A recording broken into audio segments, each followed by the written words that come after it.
this is Dr. Shafila from IGNU DOST. Welcome to session 7 of Environmental Studies. Environmental Studies is an elective paper for those who are taking admission in UG program in IGNU. The exam pattern for this paper would be complete objective. The short video sessions that we will be uploading on our official YouTube channel of IGNU DOST will help in cracking those MCQs. So to get daily updates, please subscribe our channel and click on the notification button.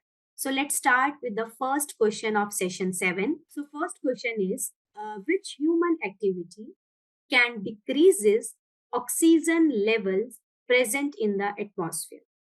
Human की, हम लोगों की ऐसी कौन सी activity है जो atmosphere में oxygen के लेवल को कम कर सकती है? Okay, so first option is deforestation.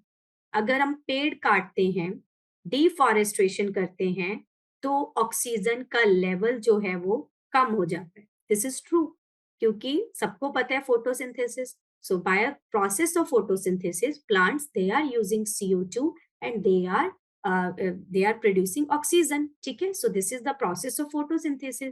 So अगर तुम प्लांट्स को ही कट कर रहे हो, ट्रीज को ही कट कर रहे हो, डिफॉरेस्ट्रेशन कट कर रहे हो, तो ऑक्सीजन का लेवल कम हो जाएगा, क्योंकि ऑक्सीजन को प्रोड्यूस करने वाले plants are not there. Okay, B option animal hunting. देखो, एनिमल हंट करने से अगर हम लोग, वैसे तो ऑब्वियसली एनिमल हंट करना is not a good thing, है ना. सो इकोसिस्टम डेफिनेटली हमारा इम्बैलेंस होगा, बट एनिमल्स को हंट करने से ऑक्सीजन का लेवल जो है वो अप होएगा, वो डिक्रीज नहीं होएगा. ठीक है, क्योंकि एनिमल्स जो हैं हम लोगों की तरह हैं, दे यूज ऑक्सीजन. ठीक है, सो एनिमल्स जो है बाय रेस्पिरेशन प्रोसेस दे यूज ऑक्सीजन. अगर एनिमल्स का लेवल कम होएगा तो ऑक्सीजन का लेवल इंक्रीज होना चाहिए, डिक्रीज तो नहीं होना चाहिए. So B option is incorrect.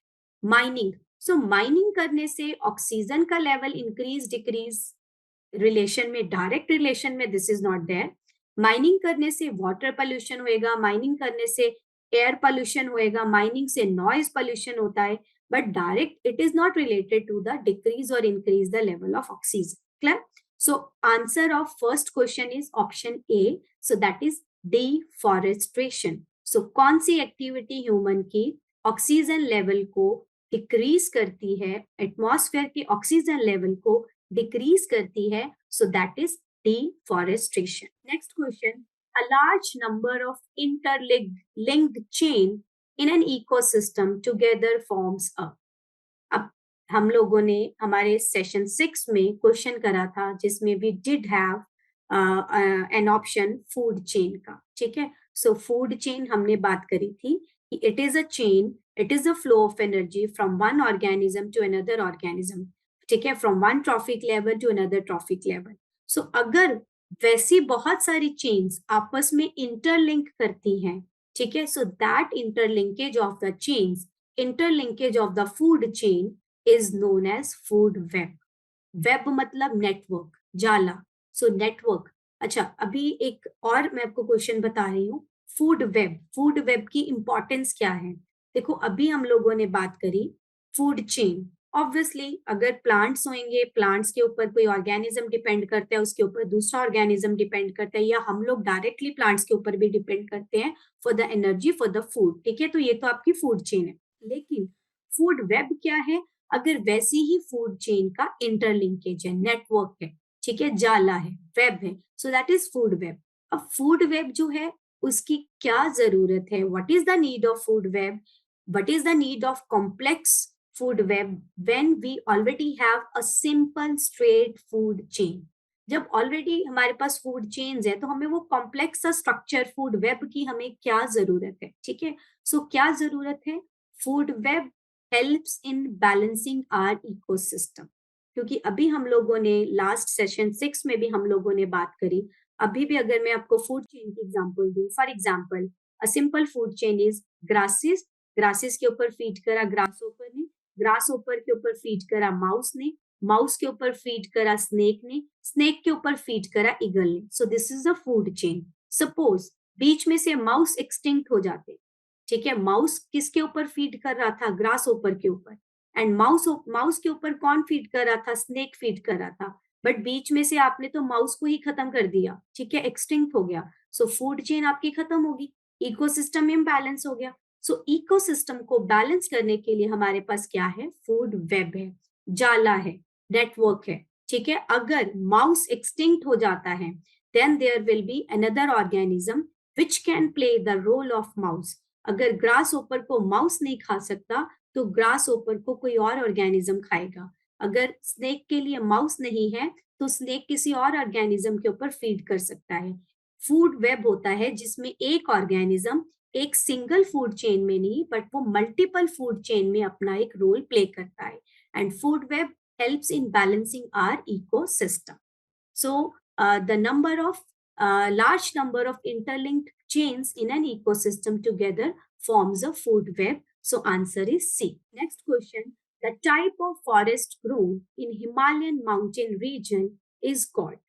Himalayan mountain region में कौन सी तरह के फॉरेस्ट ज्यादा हैं या उगे हैं या ज्यादा कौन सी टाइप के फॉरेस्ट प्रोमिनेंट है, ठीक है। So those are the answer is deciduous forest. We will discuss all these three terms. First is broad leaved forest. Broad leaved forest जिनके बड़े पत्ते हो, चौड़े पत्ते हो, ठीक है। Coniferous forest. Coniferous forest are those जिनके जो लीव्स हैं फॉरेस्ट के, जो ट्रीज हैं उनके जो लीव्स हैं they are in the form of cones, they are in the form of वो तीखे कोन्स की तरह है, ठीक है। कोन्स हैं तो कॉनीफेरस फॉरेस्ट आपको ज्यादा ऐसे एरिया में मिलेंगे which are covered with snow throughout the year, क्योंकि coniferous are resistance to snow. क्यों, कैसे रेजिस्टेंस टू स्नो है, उनके जो लीव्स हैं वो कोन की शेप में है and they are slightly tilted, ठीक है। ट्री जो है वो ऐसा है, स्लाइटली टिल्टेड है, लीव्स जो है वो कोन है और ट्री जो है इस शेप में है और वो टिल्टेड है, ठीक है। सो जिसके कारण अगर उनपे स्नो गिरती है तो लीव से वो स्लाइड डाउन कर जाती है, ठीक है। So coniferous forest they are find in the areas which are covered with snow throughout the year. Deciduous, deciduous forest क्या होती है, ऐसी फॉरेस्ट जिसमें ऐसे ट्रीज हैं which shed their leaves periodically, जो साल में एक बारी अपने पत्ते गिराते ही गिराते हैं, those are known as deciduous forest, ठीक है। सो हिमालयन माउंटेन में कौन से फॉरेस्ट की टाइप ज्यादा है, that is deciduous. Clear, so deciduous are the forest are the trees which shed their leaves periodically, साल के किसी भी सीजन में उन्होंने हर साल उस टाइम पे अपने पत्ते गिराने हैं, जिसको इंडिया में हम लोग पतझड़ बोलते हैं। सो उस सीजन में वो अपने पत्ते गिराते हैं, so those are known as deciduous trees. Clear, coming to the next question, which one of the following is not a direct use of forest product? Forest product का डायरेक्ट यूज कौन सा नहीं है, bamboo for basket. So bamboos तो हम direct tree से ही लेते हैं, बैम्बू ट्री से लेते हैं, ठीक है। सो उनकी बास्केट बनाने के लिए। मेडिसिन, कुछ प्लांट्स जो हैं directly as a medicine use होते हैं, कुछ प्लांट से हम लोग मेडिसिन बनाते हैं। सो डायरेक्ट एंड इनडायरेक्ट दोनों यूज है आपके मेडिसिन का। देन मेडिसिन में फॉरेस्ट प्रोडक्ट का डायरेक्ट एंड इनडायरेक्ट दोनों यूज है। Gums and resins, so this picture on the screen is showing the extraction of gums from the trees. So gums directly trees से नहीं मिलता, direct tree को use करके तुम गम नहीं ले सकते हो, ट्री से गम को एक्सट्रैक्ट करना पड़ता है, उसको काट के, that you can see on the screen कि ट्रीज में कट लगे हैं, उसको काट के then you can extract the gums and resins. Grass for grazing, this is also the direct use of the forest product. So direct use of the forest product are bamboo for the baskets, medicines, grasses for the grazing, but not direct use कौन सा नहीं है, that is gums and raisins. So answer is C. Coming to the last question of the session 7, which of the following is a forest service? किसको हम कौन सी इसमें से forest हमें सर्विस प्रोवाइड करता है? It reduces the surface runoff rainwater. This is true. ठीक है, लास्ट हम लोगों ने प्रीवियस एक सेशन में we did discuss about this term surface runoff. Surface runoff rain water होता है कि जब पानी, बारिश का पानी आता है, अगर आपका कच्चा एरिया नहीं है, पक्का रोड है, सीमेंटेड रोड है, तो पानी बहुत तेजी से जाएगा, उसी स्पीड से it will enter to the nearby crop land और नियर बाय ग्राउंड, ठीक है, जिससे जो जितना तेज सरफेस रन ऑफ का पानी रेट होएगा, स्पीड होएगा, उतना ही सॉइल इरोजन ज्यादा होएगा। तो हम लोगों ने हल्का सा इस टर्म को ऑलरेडी डिस्कस करा हुआ है।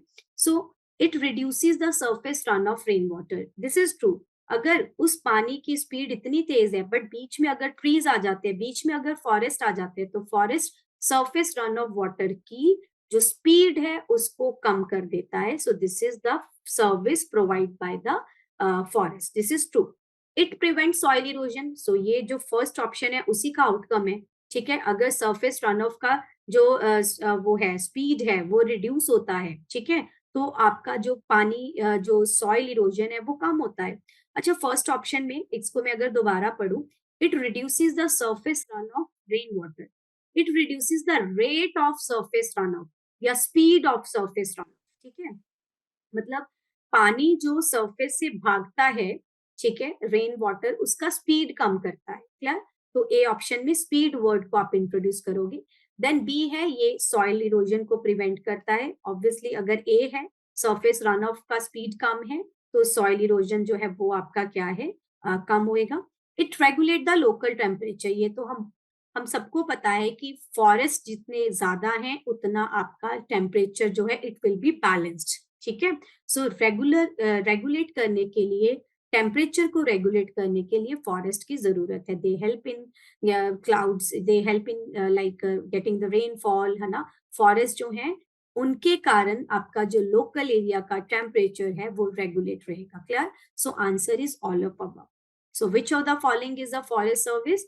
फॉरेस्ट जो है they reduces the speed of surface runoff, they prevent the soil erosion, they regulate the local temperature. So answer is all of above. So learners, those who are taking admission in any program, either UG or PG in IGNOU, IGNOU Dost is there to support you.